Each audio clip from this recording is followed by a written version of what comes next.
might just go. BB Shea just said, I'm going to New York in a couple of weeks for that Broadway show tour. We're in and out in 36 hours now. Mm-hmm.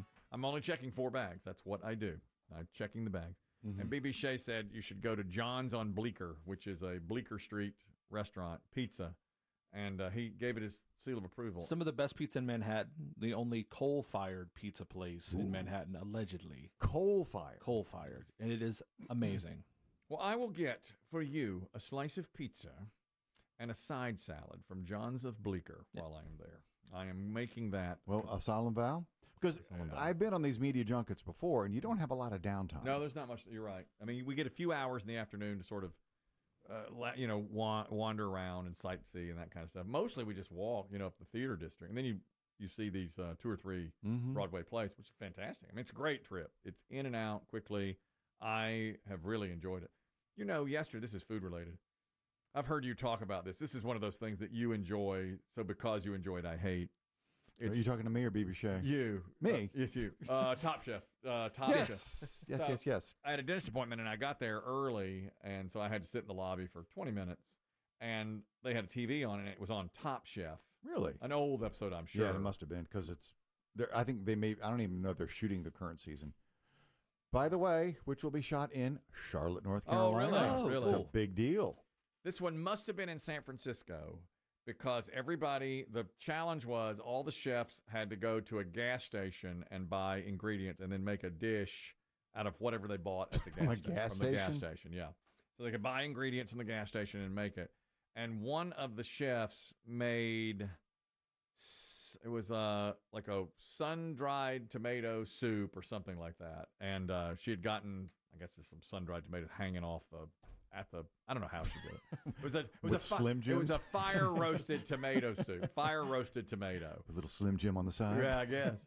And then the judge was a renowned chef in San Francisco. Okay. And he walked over and tasted it and said, "Jesus, this tastes exactly like bad nacho cheese." And the woman goes, "Well, there's no cheese in it." And he goes, "I couldn't get through another bite of this." And he was just brutal. Just crushed her. But I thought to myself, and I know you're the same mind, BB Shea, I wouldn't mind a bowl of nacho cheese, Sounds nice. I know. And he goes, God. You tell me that's not nacho cheese and it tastes like it? She said there's no cheese in it. And he said, oh, Christ. He's like, I can't even get through the rest of the round. This is terrible. This is awful. You're all fired. You're all going home. I couldn't get through a bowl Pack of your that. knives. Yeah. That's what they say at the end. Yeah. Pack your knives and go. Yes, and he packed up whoever they sent off packed up his knives and left. It was quite a show.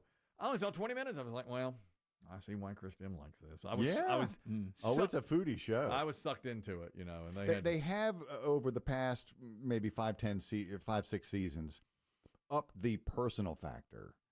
Because it used to just be about cooking the food and learning about how they made the food. Mm-hmm. But now they kind of play up the backstories of all the chefs. Oh, yeah. I want to do this for my dead dad. I want to do this for my wife's about to have a kid, et cetera, et cetera. I'm doing this for this culture, where I grew up. When the guy was voted off or sent pack up your knives, he had one more minute, to talk to the camera. And there's always a farewell. And he said, "My name is so-and-so.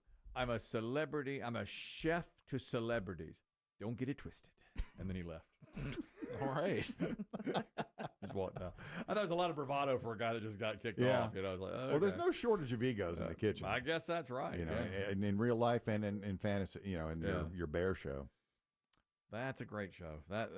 They do say that's pretty close to a 5-star restaurant kitchen. The Bear, which is we watch it on Hulu. What did I just say? BB Shea just had a take off the air. And I know what it was. I said, that's the coldest take you've ever had in your life. He says the best host of Family Feud ever was Louis Anderson. And Louis Anderson is the best host ever of Family Feud, discounting the great work of Richard Dawson and Steve Harvey. And the guy from Home Improvement. Richard Karn. And the guy from Home Improvement. And the guy from Seinfeld, who was also not very good, who played Elaine's boss on Seinfeld. Oh, yeah, Peterman. For you to say that, I think that makes I like Joan Cusack better than John Cusack almost palatable for you to say something like that. Yeah, you can almost defend Joan Cusack's work. Louis Anderson. May he rest. Appalling television host. He couldn't even lift his arm to point at the board. That's why I loved him. He was real. He didn't bother coming up with jokes. If there were writers on the staff, he tore up all the jokes that they wrote for him. He did. He was awful as a host, and BB Shea just said he was the best host in the history of Family Feud. Look, we know from half-assing a show. Absolutely. We know from just showing up. Absolutely. And marking time until it's over. Nothing prepared. Nothing. And this guy, that was half-assing a show. It took it to a new art form. The man wouldn't even point at the board. He couldn't. He couldn't even lift his arm up. And you just, my goodness.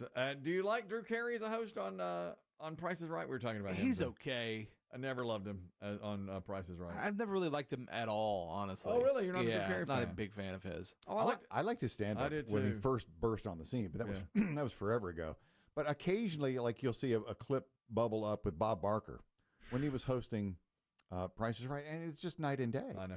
Barker was just such a better host. There was one little clip went around the other day. The 4 contestants bidding on the prize to get up on stage. Yeah. And one guy bid, I can't remember what it was. He's got $2,148.